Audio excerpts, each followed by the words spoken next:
সব কথা মুখে বলা যায় না।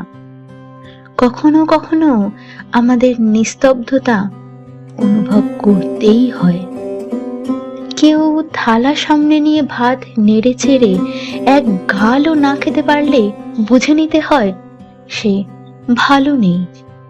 কেউ সামনে দাঁড়িয়ে আমি কি হই তোর এর উত্তরে কিচ্ছু না বলতে পারলে তার চোখের ঘোলাটে ভাব, তীর তীর করে কাঁপা ঠোঁট দুটো দেখে বুঝে নিতে হয় যে তুমি তার সব।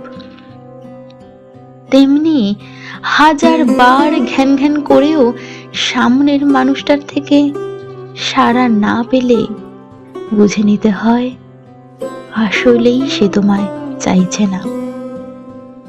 কেউ খুব চেনা রাস্তায় হাঁটতে হাঁটতে হঠাৎ চুপচাপ থমকে দাঁড়ালে বুঝে নিতে হয় এই পথে সে আগে কখনো একলা হাঁটেনি। পছন্দের গান শুনতে শুনতে কেউ অন্যমনস্ক হলে বুঝতে হয় গানটি তার খুব নিজস্ব।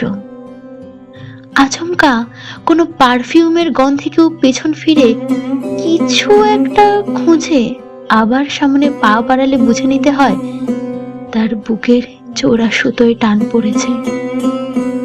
এক সময় হাতে হাত রেখে চলা মানুষটা অনেকগুলো বছর পর অন্য আঙুল ধরে নিঃশব্দে পাশ দিয়ে হেঁটে গেলে বুঝে নিতে হয় পৃথিবীটা গোল।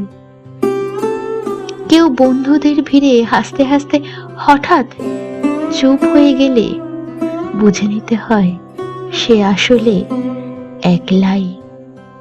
চোখে কাজল পড়তে পড়তে গাল ভেজালে বুঝে নিতে হবে সে অনেকটা সহ্য করেছে।